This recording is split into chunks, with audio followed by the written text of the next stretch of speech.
continue with you on the special prosecutor. Yes. What is your general assessment of the special prosecutor's bill? Law now, acts. Yes, the act now. It's not been assented to. Yes, it hasn't. Yes, but it's an act, so, well, it's not been assented to. I have been looking at the special prosecutor's bill. I've looked at the objects for why the bill was set up. And I believe that it is unconstitutional. It is? Reading Article 88 critically, I believe that that office is unconstitutional. Explain. First, the objective of the bill is to create a specialized agency to investigate cases of corruption and also to look at, to investigate and prosecute. It specifically mentions the Public Procurement Act. I'm wondering why that specific focus, where we have other laws that relate to government, like the Financial Management Act and whatever have you. I'm asking what is so unique about this bill, because we can look at the Yoko bill of 2010 and it's almost like word for word. When you look at the memo accompanying the bill, one of the justifications is that hitherto we had a multi-sector approach, or a multi-purpose or mixed mandate approach. Yes, mixed mandates. Mixed mandate approach. We had STRAJ, we had the Yoko, we had the AG. So then the coming into force of this would enable us to have a single-purpose vehicle or single-purpose agency to prosecute, to investigate and prosecute corruption specifically. And so you would ask whether, and the whole objective is to create an independent special agency. But Article 88 is very clear about this whole aspect of the powers of the Attorney General. That the Attorney General is a Minister of State, Principal Legal Advisor. I'm looking at Article 88(3) and 4 specifically. So 3 says the Attorney General shall be responsible for the initiation and conduct of all prosecutions of criminal offences. And then 4 says all offences prosecuted in the name of the Republic of Ghana shall be at the suit of the Attorney General or any other person authorized by her in accordance with any law. So what the bill sought to do in, I think, section 412, just look at it, in section, section 4, that is on the independence of the office, that is for the special prosecutors, was to 442 was to say that subject to clause 4 of Article 88 of the Constitution, the office is for the purposes of this act authorized by the Attorney General to initiate and conduct prosecution of corruption and corruption-related offenses. So this seeks to cure what is in Article 88(4). Article 88(4) of the Constitution, and I repeat, says that all offenses prosecuted in the name of the Republic of Ghana shall be at the suit of the AG or any other person authorized by the AG in accordance with law. So what 4.2 sought to do was to then, by this act, the bill, authorize say that the Attorney General is authorizing the special prosecutor to initiate and conduct prosecution. But then, almost the same way the Attorney General authorizes or delegates her job to SNATE, to EPA, and they prosecute on their own. But then, Article 8A(3) says the Attorney General shall be responsible, mandatory, for the initiation and conduct of all prosecution. So my understanding and the interpretation I place on 883 is that, yes, Attorney General, pursuant to 884, can authorize a person to initiate prosecution, but that Attorney General shall still be responsible for the initiation and conduct. So the Attorney General will still have oversight, supervisory oversight, pursuant to 883, over whoever he or she authorizes, pursuant to 4. So your initiate question or concern is really about taking away the supervision that the Attorney General should give as far as the Special Prosecutor is concerned? I'm saying that the Special Prosecutor cannot be special and is not independent. The Constitution does not allow for any prosecutor in Ghana to be independent of the Attorney General. So you look at the Iyoko law, you find out that the Iyoko law even talks about under the authority of the power of Iyoko is being exercised under the authority of the Attorney General. And when you even look at this bill, it says the same thing. When you look at the beginning, the act to establish the office, blah, blah, blah, blah, blah, prosecute these offenses on the authority of the Attorney General. So then, how do you then say in Section 4, a statute, how can the statute oust the constitutional powers? So the first thing is that it is not independent. It cannot be independent, and Section 4 is unconstitutional. Secondly, President Nana Akufo-Addo has said that the Special Prosecutor is independent. It is not true. The Special Prosecutor is not independent of the President, is not independent of the Attorney General, is not independent of the Executive. Section 4 says it is. No, Section 4 is unconstitutional. It is unconstitutional. Let's look at Section 5 on the governing body of the office. We have 9, A to I. We have 9. Out of the 9, 6, D to I, are appointed by the President of Ghana. So look at 5, 1, and then 5, 3. The President shall appoint the members of the board in accordance with Article 70 of the Constitution. And then there's a proviso about expertise, high moral character, non-partisanship. That is neither here nor there. But if you have 9, and out of the 9, about 60% or more, 2/3, 6 out of 9 appointed by the President. What are you talking about in terms of the office of the Special Prosecutor being independent of you? Then even for C, the Auditor General is appointed by the President. So wherein lies the independence of this Special Prosecutor? And then the even look at the functions. Also lies in the provision that the Special Prosecutor shall not be under the direction or control of any body or authority. Samson, that is very, very questionable. Look at that vis-a-vis the functions of the board.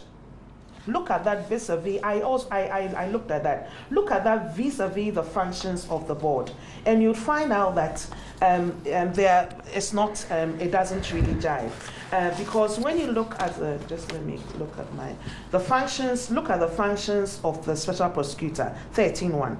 The Special Prosecutor is accountable to the board in performance of the functions under this Act. In performance of the functions under this Act, the Special Prosecutor is accountable to the board. A board that we have over 60 to 70% appointed by the President of Ghana. A board that has certain key functions. And so to what extent can you say... Is the Electoral Commission independent of the executive and any other? Is SRAJ independent? Are they? The Electoral Commission is independent, is a constitutional body. Okay. The Special Prosecutor's Office is not a constitutional body. The same things you need to clothe the EC and the SRAJ with the independence that they need is the same that has been done to this entity? It is not the same. The difference is only that one is constitutional and one is by an act? How does EC get its money? It goes straight, it gets approval from Parliament. Okay. So it's not the same. How does the special prosecutor get its money? From the consolidated fund and through the same processes. Public officers. Is the special prosecutor a public officer or not? So that the special prosecutor will be subject to a certain body of laws. These are all questions. You know, we shouldn't just bandy names around for political purposes. Because MPP has made a promise that we're going to set up an office of an independent prosecutor. You bandy these names around and come up with a law disregarding these constitutional provisions. You belong to the school of thought that is sure that this act will be questioned in the Supreme Court. This act is unconstitutional. It is unconstitutional, looking at Article 88. And let's look at, and the interpretation will boil down to 88.3. But what do we mean? First of all, special prosecutors are not, as it were, new. They are not new. So why do we have MPP creating a bill if they are not new? I mean, elsewhere, why do we have elsewhere a bill? Special prosecutors are appointed to do this job. That is so. Let's do it properly. Let's get a constitutional amendment. Let's do things properly. Because what do we mean by the Attorney General being responsible for initiation and conduct of war prosecution? And then what has happened before? Let's look at the IOCO law, the IOCO Act of 2010, and let's look at how they have dealt with this and what those processes are. They still come under the supervision of the Attorney General. So we can't, even the acts that I don't know whether some of these were amended, but even the act that has been passed has some defects. No, quite a lot. Some of, I mean, quite inconsistent. So we're saying that this will not fly, in as much as the president has the aspiration of setting up. We all want to address corruption, but let's do it in a systematic, legal way that conforms and is consistent with our 1992 Constitution. Okay. This is inconsistent, is unconstitutional. Interesting. Clara, where do you stand? No, for me... It's not a new innovation. No, it is not. What is important to me is that, well, I understand, let's look at where we have come from. We have all agreed that we have a problem. The problem is corruption. And we have all, as a nation, virtually all of us agree that we have concerns with the way that corruption is fought. Right. The reason being that, of course, it is only the Attorney General on all matters of crime. Our Constitution says that it is the Attorney General who can decide to initiate proceedings or not to initiate proceedings. Our concern has been that because the Attorney General is appointed by the government of the day, the Attorney General may only be interested in corruption allegations in as much as they do not affect party members. And that is not, the Ghanaians have not been happy with that. So that is the issue. That it is practically impossible for an Attorney General from one party to prosecute their own. Exactly. And that has been the concern that we've been saddled with in the fight of corruption. So the idea of the special prosecution, we sought to be able to use it to correct this problem that we have. The issue, however, is whether what we have today addresses the problem that we have identified. Does it? To some extent, no. And the reason why I say to a large extent no is that, remember the power of noli prosequi. The power of noli prosequi is that the Attorney General can, under the Criminal Procedure Act, the Attorney General, in matters of criminal prosecution, before judgment is read, can enter noli prosequi. That means to just say that I am no longer interested, I'm ending the prosecution of the case. To the extent that even if judgment is about to be read, the Attorney General can still end the process. With this act that we have, the special prosecutor, what happens if in the middle of prosecutions by the special prosecutor, the Attorney General enters a noli prosequi? That is my concern. Yeah. Under this act, the special prosecutor does have the right to also enter nolli prosequi. Your point supports part of what Nanoye raises, that the independence is not there. Is that it? I hesitate to say the independence is not there. Can you imagine the Attorney General deciding to enter a nolli prosequi when the special prosecutor is conducting his case? She has the power. Now, but I hesitate to talk about the independence because my bigger issue with that is an attitude we have with our laws. We make our laws as if some angels are going to implement them. So we give certain vast powers believing that, oh, they will be rightly exercised. The fact is that you make laws for human beings. So if you are making law, I think the best approach is to think of the worst case scenario. When you think of the worst case scenario, you are able to put in the checks and balances that can hold the system up. But if you think of the best case scenario, and then you happen to get a bad person for the position, and now you have this bad person with all of these powers, then you are saddled with somebody who in the face of it is acting lawfully, but may not be achieving the objects for which we set. So yes, whether or not the Attorney General will do that can be debated, but the fact is that she has the power to do it. And if she has the power to do it and she does it, it is lawful. So what we should be asking ourselves is that, so does this achieve for us what we are seeking to avoid?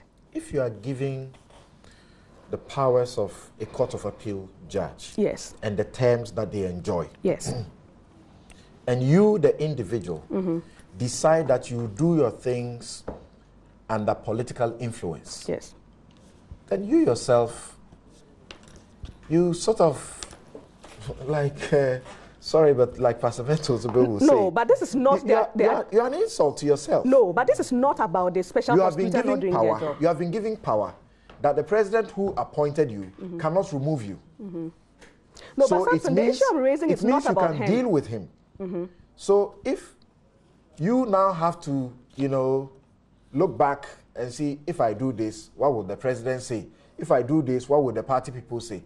Then you yourself, you have a problem. That's why I said that when you asked me about the independence, I said I hesitate to talk about the independence. The issue is not about his independence. I think if you look on the face of the law, he is granted independence to some extent. It's just that what is the value of that independence? So yes, the special prosecutor has started the case and is committed to prosecuting the case, but Attorney General comes and enters nolli prosequi. What is the fault of the special prosecutor here? It is not that the special prosecutor hasn't done his or her job well. It is not the case that the special prosecutor has refused to act a certain way. The special prosecutor is just powerless in a situation like that because under law, the Attorney General has the power to enter nolli prosequi. So that's why I hesitate to use the word independence because I think there are some nuances. To some extent, you can say that the independence has been secured because he has security of tenure. And although he reports to the board cannot remove him unless as provided in the Act. So to some extent, he does still have some measure of independence. In fact, the board has no business in questions of his removal. Exactly. So yes, so the fact that he accounts to the board doesn't affect his independence. I wouldn't use that to judge his independence. So I am not saying that the special prosecutor will act in accordance, or I am not thinking that because of the appointment, the special prosecutor may refuse to prosecute certain actions or not. My concern is that assuming the special prosecutor is committed to conducting the case, but Attorney General enters nolli prosequi, where does that leave us? Beyond that, what next? So what next? I think what we need to do is, the idea of wanting to do something about this is a good thing.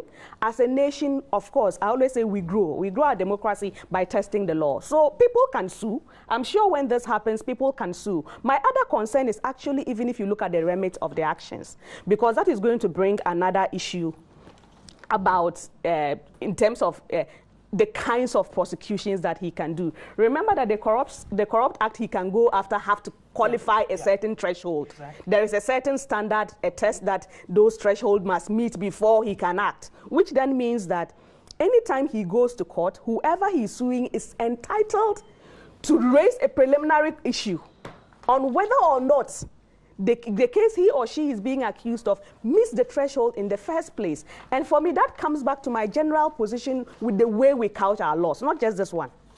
Again, we have left it some vague ambit that now on a case-to-case basis, the court will now have to be called upon to decide whether this one was vast enough. If we look at our resources as a nation, what does this do? And then we have to go through that preliminary test.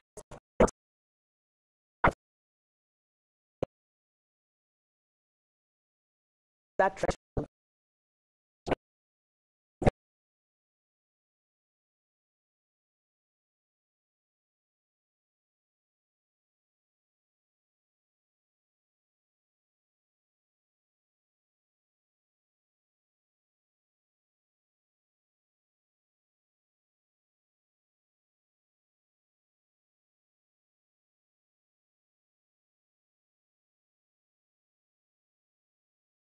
Whether this secures for us the reason for which we want the office in the first place. Interesting. Susan, please, can I just... Yes, sorry, yes. A minute. Just to follow on what she said about...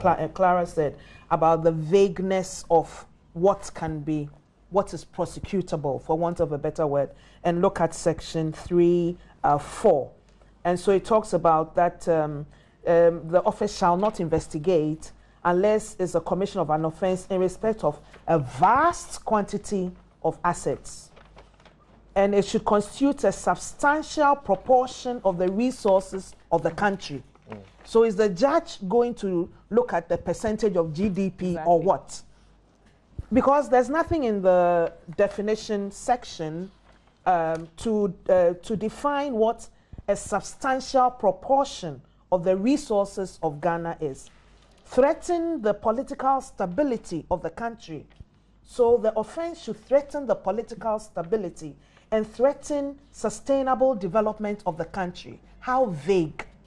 All these three, very vague, very subjective. And the object and purpose of the law is to make sure that we are able to accurately interpret. What do you mean by political stability? Rape creates instability. Defilement creates instability. Armed robbery creates instability. So what are we talking about? And I'm hoping that I'm hoping Parliament looked at this. What we are talking Maybe about, Sarah would tell us what more we are about talking that. about is that the point from which you ought to start is where you had started earlier, where it says that section 3, it is to achieve the object. To achieve its object, it is supposed to investigate and prosecute cases of alleged corruption and corruption-related offenses under the Public Procurement Act. Rape is not under the Public Procurement Act.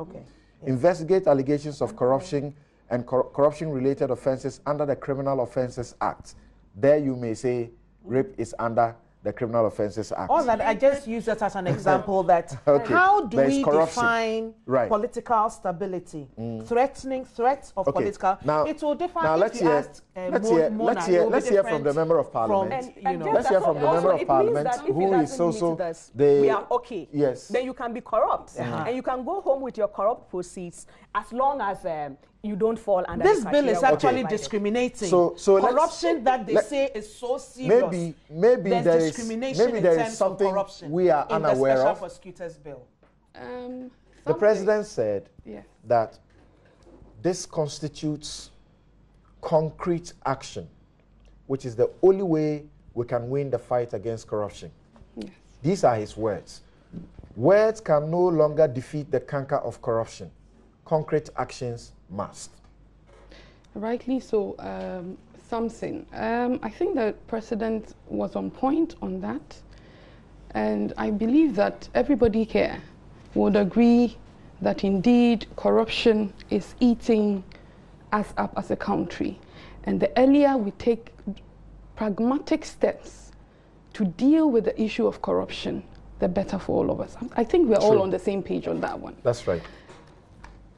Samson, if you look at Article 35 of the Constitution, under the principles of state policy, 35(2) reads, "The state shall protect and safeguard the independence, unity, and integrity of Ghana, and the emphasis is here, and shall seek the well-being of her citizens. The issue about corruption is about people found in very key public positions where public funds dedicated for the development and for the well-being of the people of Ghana decides to use that through improper means, secure those funds for his personal gain. So if we have a situation of this sort in this country, then it's contravening our own constitution, and that power is given to the state. It is the state that is supposed to secure the well-being of the ordinary Ghanaian. In fact, after it says that, if you move on to 35.8, that's where there's an instruction there. Oh, that's where you're going. Please go ahead. And that's where I'm going. And if you come to 35.8 of the Constitution, and I was going to say, Mr. Speaker, something I read, the state shall, and it is mandatory, the state shall take steps to eradicate corrupt practices and the abuse of power. Mr.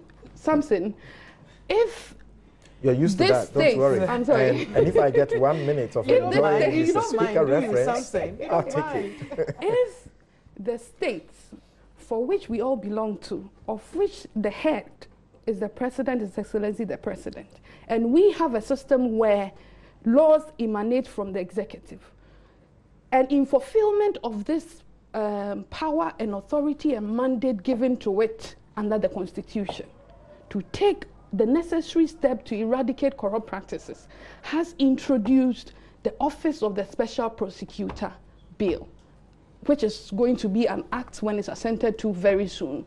Mr. Samson, I think we should praise ourselves as a country and be unitary on issues of corruption.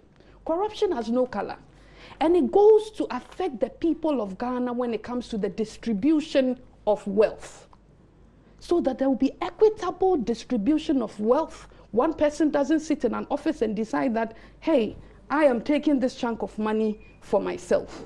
How do you answer to Samson?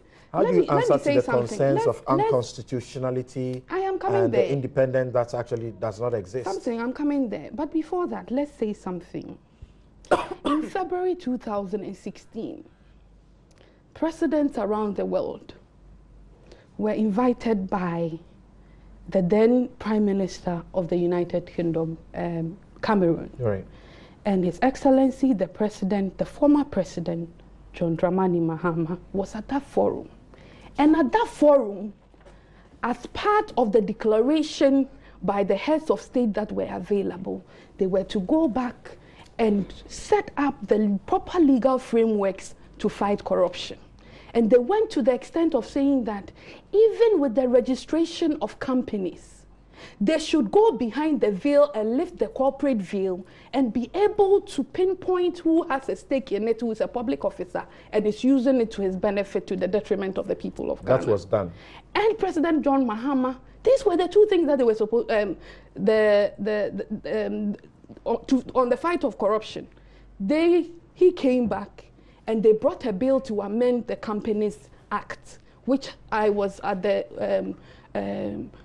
Committee on Constitutional, Legal and Parliamentary Affairs. We have done that. The second leg of that declaration was to set up an Office of a Special Prosecutor to deal specifically with corrupt practices. And Samson, I was happy at the beginning when you said we are not reinventing the wheels.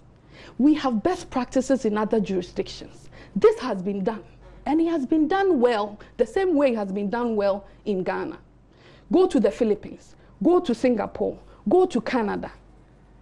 These are countries and jurisdictions that have done or enacted a law that has established the Office of the Special Prosecutor, and it is working independent. But the concern that is raised is that you have a constitution that has a provision that this appears to affront.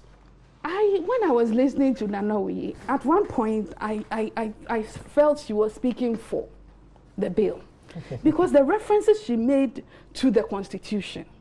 What are we saying here? Look at Article 88. That gives the power of prosecution to the Attorney General.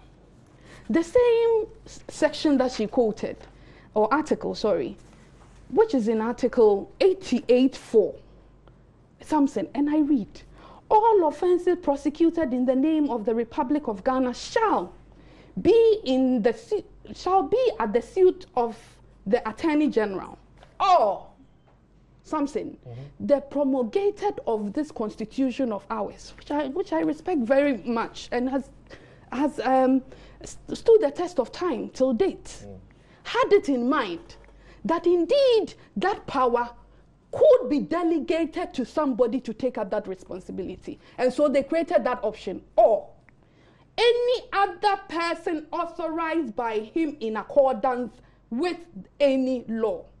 Any law. Which body in this country is charged with the responsibility to promulgate laws? It is the Parliament of Ghana. And it is the Parliament of Ghana, of which the minority was part of which there were a lot of stakeholder consultation and a lot of inputs from their side as well. And the law she's reading, something, let's be fair to viewers, a lot of them on the floor of Parliament has been reviewed. So let's be sure what document we're holding and what we're speaking to. Truth is that presently you cannot have the bill in a form that incorporates the amendments, because this was just done. So if you are able to grab the Hansard, or this is something that precedes the Hansard, right, vote of proceedings, then you have to follow each page and find out what exactly they amended. And like she just said, the minority were very active in suggesting the amendments that ought to be done. You have heard Mahama Ayariga suggest from the beginning that this was unconstitutional. You have heard others say similar things, but these gentlemen in Parliament made copious suggestions for amendment, and the amendments carried. All captured. But the question that she's raising, when you look at, it's not about the fact that they are contributing to the amendment. It is about the fact that you are referring to you parliamentarians having the power to make laws. But you do not forget of Article 2 either, that whatever you do, if it contravenes the spirit and letter of the Constitution, it will be struck down by the Supreme Court as unconstitutional.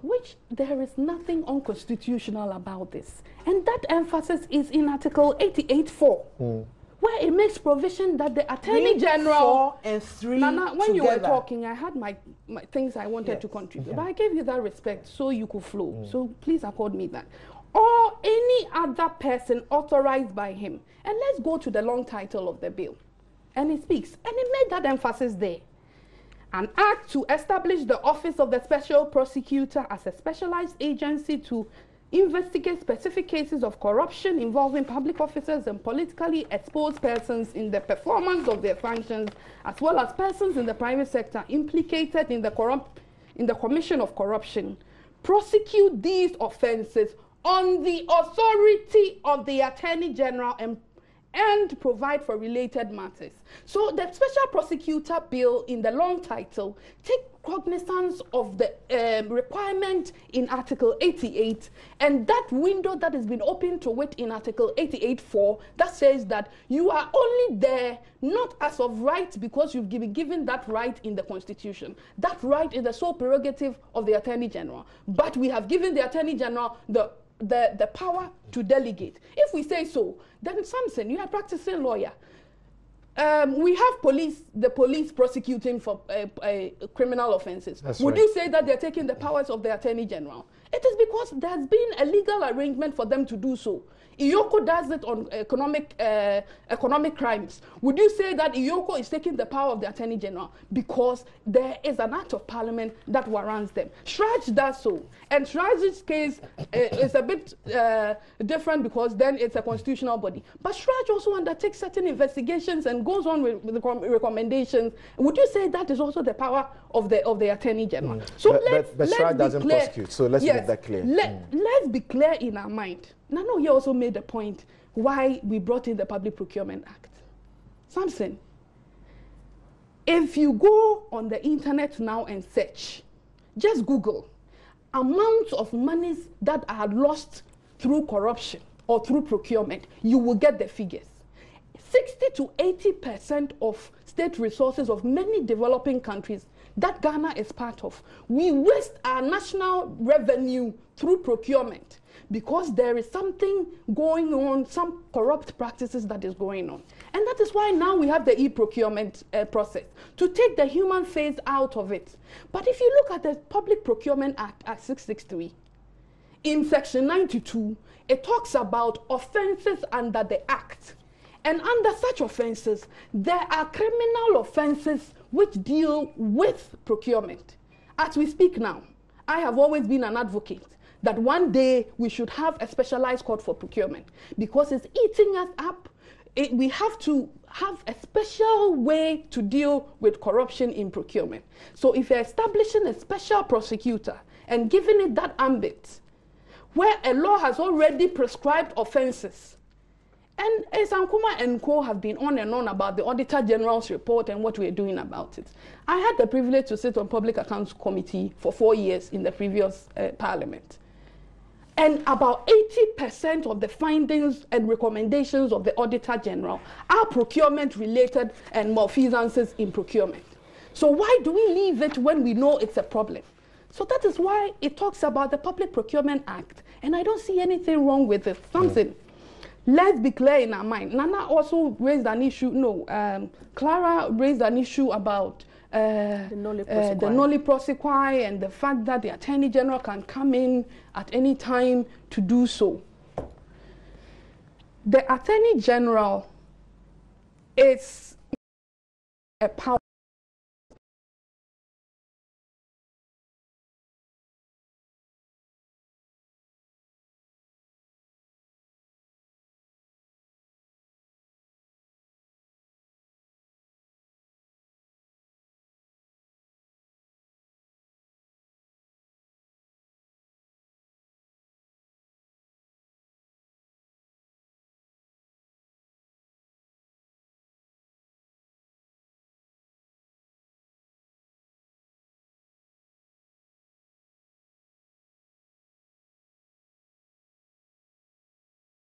The spirit and the letter coming from a delegated power under Article 88(4) and an act of Parliament that has been passed, and so it qualifies under Constitution and any other law.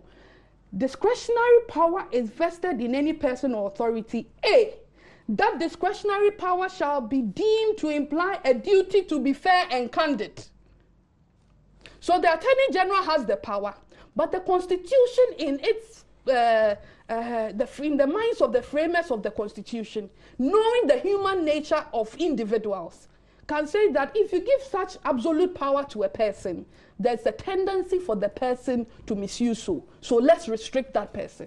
And then you go on, the exercise of the discretionary power shall not be arbitrary, it shall not be capricious, or based either by resentment, prejudice, or personal dislike, and shall be in accordance with due process, and it goes on and on, C and all that.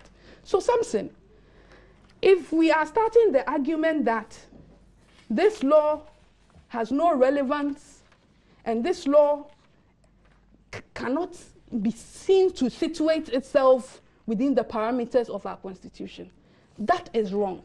There's nothing unconstitutional about this act, and I want to say it on record again that we had a critical look at Article 88, and we acted in the exception that was created for it under 88(4). Okay. And I don't see why your point one is would made. say, the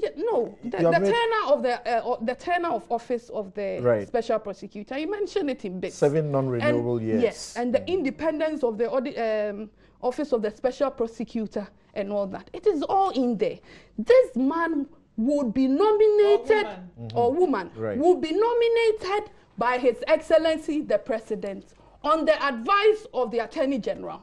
And then it comes to Parliament for a majority approval. So it is not somebody sitting in his office. How can you say such an arrangement is unconstitutional? Such an arrangement doesn't grant independence. Okay. Parliament is not made up of only NPP MPs. And you need a majority. That means that you need members all the points. Thank you very much. Now, thank you. Now, before I go to Madame Monakote, quickly, I'm just going through the process as happened in Parliament in the amendments. And I'm reading copious amendments as proposed and taken by persons like Honorable Dominic Ayine, and I mentioned earlier Mahama Ayarega, moved quite a number of them on behalf of Haruna Idrisu. A good number of the minority members did propose. Roxanne Dafia Makwa also did make proposals. He lost quite a bit of them, but won some of them as well. Will this be a bar if any member of the opposition or minority decides to go to court to say this is unconstitutional? Like, absolutely not. The power in the Constitution is, it doesn't matter. That's why, like you said, Article 2 it doesn't matter that you are part of those who made the law. You can still go to court to challenge it. Yes, because what matters is whether or not the act passes the bar of the Constitution, whether or not you actually did it, because even if the entire Parliament, after passing it, decides against that, oh, we think it is not constitutional, they can go to Parliament. The requirement is any person. So in spite of, I'm sure all acts are debated in Parliament. All acts are debated in Parliament. But some of them have been sent to court and some of them have been found to be, you can always raise it. So the fact it's that... just the education I'm seeking, that I am part of introducing particular amendment to a law, and that I can turn around, go to the court and say, this is unconstitutional. If it is unconstitutional, the fact that you were part of making it doesn't bar you from raising it. Okay. And the fact that the fact that you were part of making it doesn't make it constitutional. Right. Whether or not it is constitutional is to measure it against the Constitution. Whether you made it or you didn't make it is not relevant for determining whether or not it is part of the Constitution. Okay. So that one is not part. But quickly, on even also the issues on nolli prosequi are very misleading. The fact of nolli prosequi, just for purpose of education, is that the Attorney General doesn't have to give a reason. Yes. So once you don't have to give a reason, I don't see how anybody can come in and say it was capricious and article. It doesn't arise. But Marita Brewer appear upon this something we all said all Attorney Generals should follow. It's optional. She gave reasons for withdrawing the case in the that KKD was her. matter. That was her. And like I come back to the point that we don't make laws as if we are making them for angels. That was her. There is nothing that says that the next Attorney General should be giving reasons. So the fact I'm making is that that you follow good example, best practice. if you want to. Okay. Unless it is compulsory, so unless we have made it in the law, because if you look at the special prosecutor can also enter nolli prosequi. But in the case of the special prosecutor, he or she has to give reasons. But the Attorney General does not have to give reasons. So if we want to be able to measure that, then let's look at the powers of the Attorney General. Okay, quick. Let's hear from Ona, and then we'll take a break. Return to quickly look at how land guards, and including kids, are being recruited as land guards. That should be a major concern, particularly for Nanaoye. Now, you have heard the media prosecution that has gone on so far, and the concerns that have been raised that clearly there is a grand agenda targeted at members of the opposition, particularly former government officials. Do you look at this law in that perspective, or you look at it as a Ghanaian who feels that this is a good piece of legislation to fight corruption? Thank you, Samson. Whether it's a good piece of legislation to fight corruption or not, I don't know that. What I do know is that we all accept that there are issues concerning corruption, and we all accept that we want these to be solved in some form or fashion. I think what is coming up now is whether we don't already have institutions and laws in place to take care of corruption, and whether perhaps enforcement and so forth are really the issues. But today, we have a special prosecution bill, which may soon, when assented to, become an act. So let me just speak to that as a layperson. I think we've been into the law courts, we've been to Parliament, now we come home. Three lawyers. Yes, so at home, this is what we are thinking. So, one, this is supposed to begin in 2018. I'm not sure how much funding has been put in place to support the implementation and making that this takes off. I'm not sure that we have all the skills and the personnel who will work there. And I hear Clara talking about, do we have the angel who will be the prosecutor and all the other angels who will be working there? So I'm a little concerned about how it will take off and if it will take off properly, because it is going to become very important because of all that we're already discussing. Is it constitutional? So and so. If it doesn't take off properly, that will be a big slap in the face to most people. Again, I worry about the urgency of this bill. And in reading about it, there's a lot of talk about urgency. Is this problem a brand new problem that has appeared in Ghana, corruption, or any part of the world? No. I think that we can take our time to come out with a proper solution to this issue. But it is what it is on the table now. This is what it is. But and we've heard... You recall that it went to the House? and came back, but it all started this year. And so some work has been done. Yes, but it all started this year. It's all been in this year. So it's been short in the life of a law bill or act. Now, whilst we are talking about that, and I'm coming up with the home issues, I want to also bring up the case of managers who work in the public service and government officials or political officials as they will come along.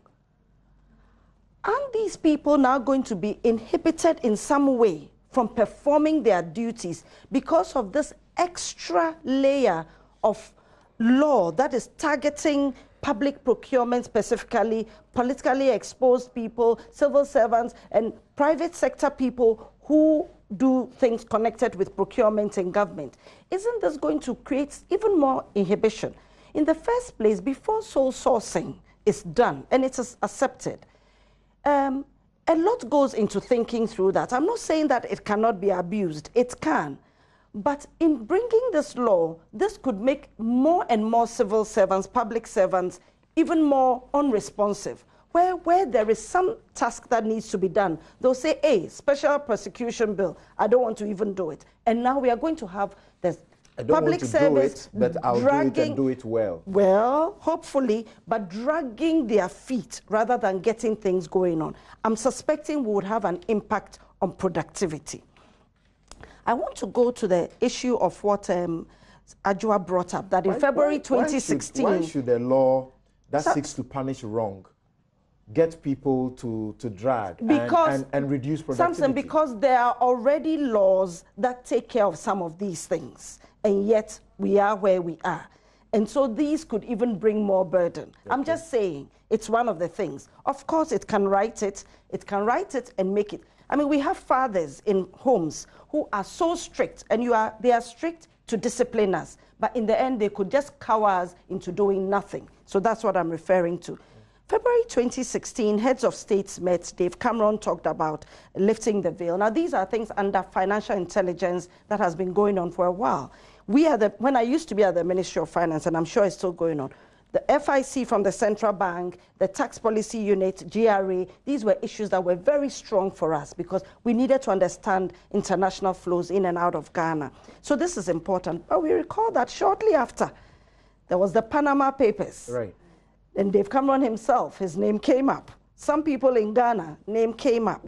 So yes, these are important, but it will bring out a lot, including everyone, let me put it that way. I think it was at the same forum that the president gave a commitment to have the right to information law passed. Yes. Unfortunately, he couldn't get Parliament to pass it. Yes. So again, talking about angels that Clara mentioned, and let's see how that plays out.